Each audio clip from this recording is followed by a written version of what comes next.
Hello. Hey, you guys. I know it's late, another long, long day, and I just didn't get at this earlier. And I'm kind of glad that I didn't get at this earlier. I have something came up that I wanted to talk about and share, and so I'm glad that this came now. So I just wrote some content. I typed in a question, and I basically said, "What are you against?" And it's so easy to look at situations in our world and pick out what we think is wrong with them, and from that place of from that place of judgment, we come up with an idea that this is the right way, or that is the right way, or this is the wrong way, and this is, and so from our judgment, we decide what we're against. And my question is, what do we really know? How much do we know? In this particular situation, a gentleman today had made a video, and he's a really respected member of our community, and the video had a lot of fear in it, and I understand that people are sometimes afraid. We're afraid that, there's a lot of conspiracy theories around. There's a lot of stuff going on, and we don't know, so we can be afraid, and if being afraid and judging and being against things works, wow, let's all do it. But I don't believe it works. I think that what works is love and understanding and patience and compassion and being against things, and saying this is the right way and this is the wrong way, is actually where maybe lots of what's happening on our planet is coming from. Let's say that, for instance, we're against a political viewpoint. Now, the people on the other side of the political viewpoint actually believe that what they're doing is right, and they're against maybe an opposing political viewpoint, and they are sure that their way is right. And but mostly, we're all living we're all living separated from the moment. We're living in hope, right? Hope is a traitor. Hope takes us out of the moment. Or we're living in fear, and again, another traitor that takes us out of the moment. So how can we, from our programmed mind, from our conditioned mind, discern what's really needed on the planet? I believe we need is to be present. So when we're present, we're connected to universal intelligence. We're one with God in the moment. Our vibration goes up, and love moves out from there. And so it's so easy to get caught up in the drama right now of, oh, these guys are bad guys and these guys are good guys, and in the drama. So just watch where you're at. In my experience, most of us are not awake. We're sleeping. And we think we know what's best, so we post things on social media that criticize and condemn and complain. Now, some of you know that I've been in recovery many years in the 12-step world, and there's a perfect example that happens in the 12-step program. They ask us to analyze our relationships in the past and see where we had been resentful, see where we had been angry, see where we had decided that somebody had wronged us, or somebody was wrong, or whether it was an institution, right, or whether it was an individual, and whether it was even a belief that we were against or angry with. And we had to be free of these. We had to be free of them to be, to be present, to be able to live in our full potential. So when we're living in againstness or anger, we're sucked down into the lower realms of guilt and shame and victim and desire, and anger, yes, and fear. So we have to rise above those. And how do we rise above them? In the book, it's a beautiful piece. It asks us, it says, though we did not like their symptoms, so whatever it was that they were doing, we might not have liked it, right? And the way that they disturbed us, they, like ourselves, were sick too. So if we're holding an againstness, it's determined that that's sinking our ship. So we call that like a mental illness. We call that a sickness. And if we can see that it's not working, it doesn't work in the world, extreme againstness, doesn't work. And fear doesn't work. I mean, it works, but it's not really it doesn't give us the results we want. We want to be free. And we want to be joyous. We want to be alive. We want to be in our full potential in each moment. And when we're full of resentment and anger and condemnation and complaint, we're not free. We're trapped in that. So it says in Bill's recipe, in the 12 steps, it suggests that we ask God to help us show them the same tolerance, pity, and patience we would cheerfully grant a sick friend.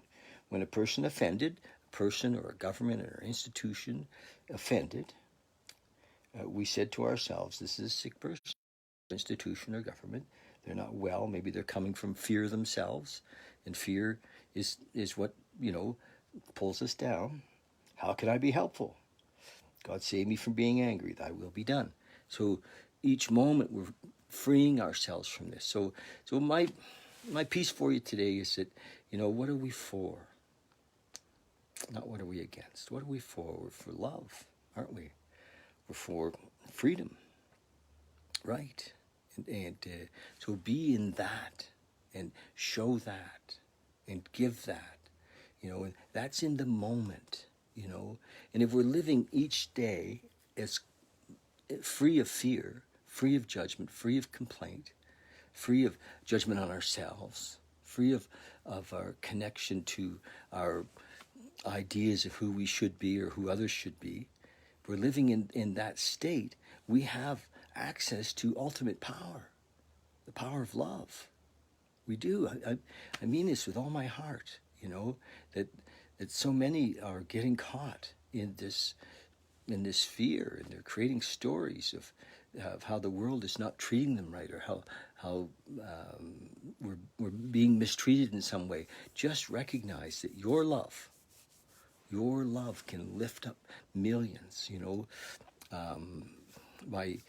One of my teachers, Dr. David Hawkins, built a scale, and on this scale he had Christ consciousness as the top, but unconditional love was in his scale was in the 500s, like 540, and it lifts up thousands and thousands of people, and you can be there. You can be there. So just watch, okay? Be present. It takes some focus to see where you're in complaint. See where you're, and when that happens, ask that it be removed. Come into the moment with prayer. Boom. God, please take away my complaint. Take away my judgment. Take away my fear. Show me how I can be kind and tolerant to all. How I can be compassionate to all. And then we have something. Then we can affect change if we want change. Change comes from lifting us up, not pulling others down. So that's it. My message for today. Now, yes, love, man. Love is the answer, and it's not just a platitude, or it's not just a slogan. It really, we access it in the moment. Have to be here. Of course, you have to realize that you're not, right?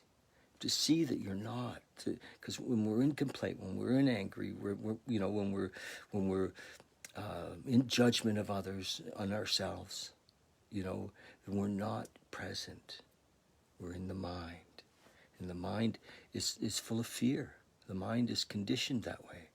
And so we're just on the planet a whole bunch of crazy conditioned minds arguing with each other. You be the one who stops and says, no, I'm here for love. And as more of us do this, we lift the whole planet, literally. It's up to us, not to be against, but to be for love, for compassion, for understanding, right? So, I mean, that little thing, timer, what I said just came out of, he's a beautiful man. He's a friend of mine here in town, and he had a video recently today, and I saw it today anyway, and it was like, oh my gosh, he's so caught in it. He's so full of fear and uncertainty. There's certainty in the moment. There's not knowing. Not knowing is actually beautiful, because that's when things can be, we can allow, trust that things are unfolding as they should. It's a beautiful time. It is a beautiful time. So maybe that's a judgment. It's a time. Oh, I'm just going to, I do this every day, and I read a little bit from this tiny book called the 24-Hour Day Book, and it is a love book. It was written in 1954, and it was to support people in the 12-step world. It's funny how those steps, the 12 steps, have really taken over in a way, because there's so the depth of where this process can take you, or the opening to yourself, right?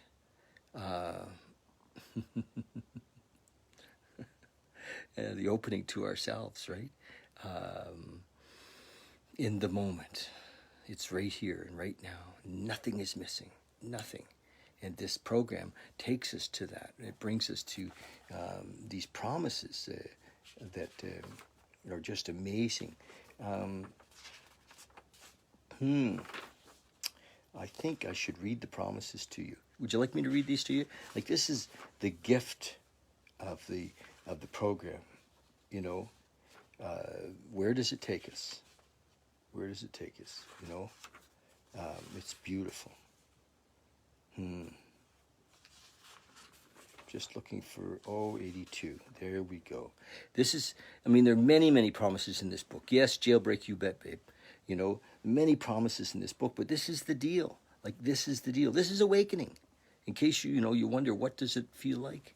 This is it. It says, if we're painstaking about this phase of our development, we're going to be amazed before we're halfway through. These are the promises that come from living in the moment and living, what I'll call God's will, but the moment, the power is in the moment. Living love's will, yes. So the promises, if we're painstaking about this phase of our development, we'll be amazed, it says, before we're halfway through. We'll be amazed before we're halfway through. I was talking to my son today. He said, Dad, you should lift if you're going to read, don't be always looking down. He's giving me tips on says, we'll be amazed before we're halfway through. We're going to know a new freedom and a new happiness. Now, guess what? Happiness breeds happiness. Freedom breeds freedom, right? We'll not regret the past, nor wish to shut the door on it. Beautiful. We'll be free of all of our, past guilt and shame and all of that. We will comprehend the word serenity. We will know peace. Comprehend the word serenity. We'll know peace. No matter how far down the scale we have gone, we'll see how our experience can benefit others. That feeling of uselessness and self-pity will disappear. We will lose interest in selfish things and gain interest in our fellows. Self-seeking will slip away. Our whole attitude and outlook upon life will change. Fear of people and economic insecurity will leave us. We will intuitively know how to handle situations which used to baffle us. We'll suddenly realize that God, in this moment, that's, God is a concept. What we're talking about is this, we're in it. God is either everything or he's nothing. If he's everything, then we are divine beings. And we tap into that only in the moment. We can't have it in the past or the future. We can't have it in fear. We have it in love. We'll suddenly realize that God is doing for us what we could not do for ourselves. These extravagant promises, we think not. They're being fulfilled among us, sometimes quickly, sometimes slowly. We'll always materialize the work for them. So the beauty in this program is how deep it takes us. So that I just wanted to read that. That's awakening. This, it's like, wow, you're living each moment in intuitive love is beautiful. Here we go. I'm going to read this. This is September 20th, thought for the day. And he starts off, he's talking about the steps the last couple of days. And step 4 is make a searching and fearless moral inventory of ourselves. Step 5 is submitting to God, to ourselves, and another human being the exact nature of our wrongs. Step 6 is we're entirely ready to have God remove all these defects of character. Step 7 is humbly ask Him to remove our shortcomings.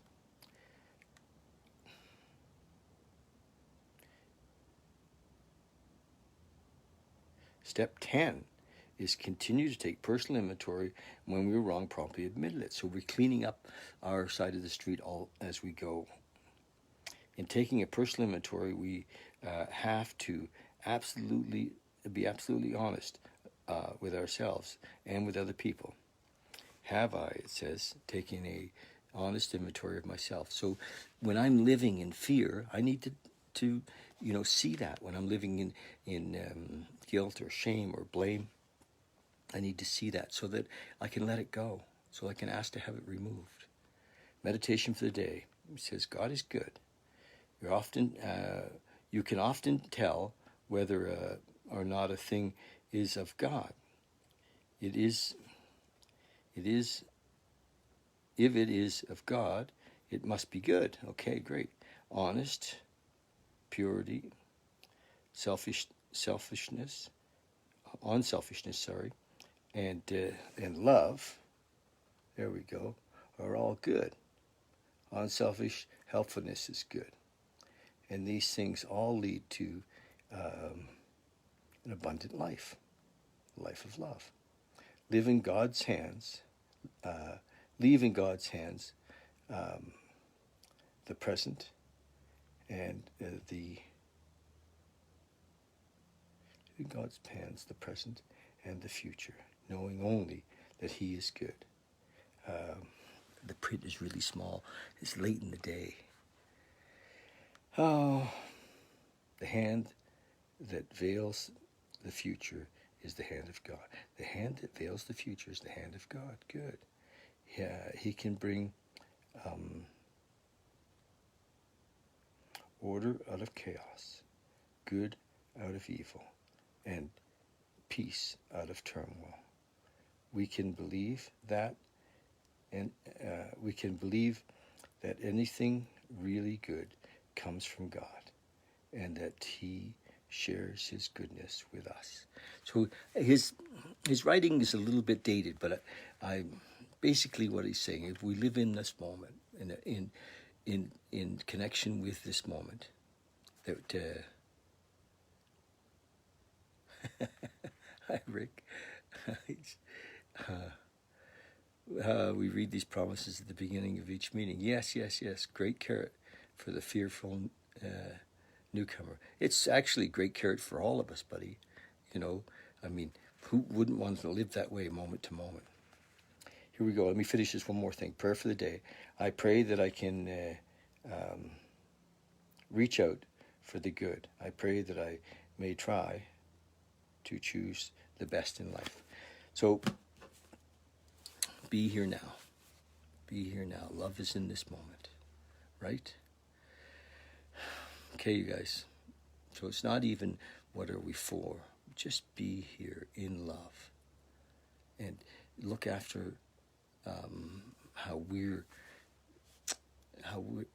what our actions are. Keep our side of the street clean. If enough people are keeping their side of the street clean, guess what? It's a world of love. And your unconditional love for all can lift millions. Really, I mean that. Your unconditional love, our unconditional love, my unconditional love can lift millions. Okay, love you lots. Thanks so much for being here tonight. And yeah, If you want to chat, at meditation group tomorrow night. Rick, I'll have I've got the technical difficulties ironed out, so we'll be online on Zoom. I'll send you the code here in a few minutes. Okay, love you guys. See you soon.